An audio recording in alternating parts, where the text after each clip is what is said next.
À la fin de l'année, Comment ça s'appelle un sacrifice? Ma'asar Behema. Ma'asar Behema, c'est ce qu'on va développer maintenant.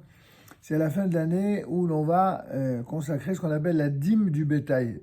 C'est le 10e du bétail. En quoi ça consiste? Il est décrit dans la Torah, dans le Lévitique au chapitre 27, verset 32, pour la dîme, quelle qu'elle soit, du gros et du menu bétail, de tous les animaux qui passeront sous la verge, le 10e sera consacré à l'Éternel. De là, on apprend effectivement l'obligation de consacrer la dîme en termes d'offrande de ce fameux bétail. À l'époque du temple, chaque particulier devait séparer un dixième des bêtes de son troupeau qui étaient nées au cours de l'année. C'était ce qu'on appelait la dîme du bétail ou Ma'asal Behema, que le propriétaire lui-même devait offrir comme sacrifice au temple.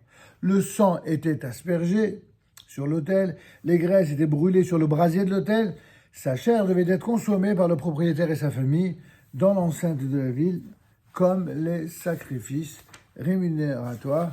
C'est donc cela qu'on appelle Ma'asal Behema. Or, de même que pour les produits du sol, on ne peut prélever la terouma et les dîmes de la récolte nouvelle sur la récolte de l'année précédente.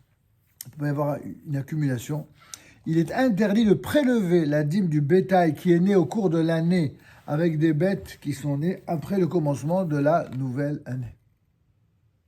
Donc c'est important à savoir parce que c'est tout à fait évidemment particulier à cette mitzvah précise de Ma'asal Behema.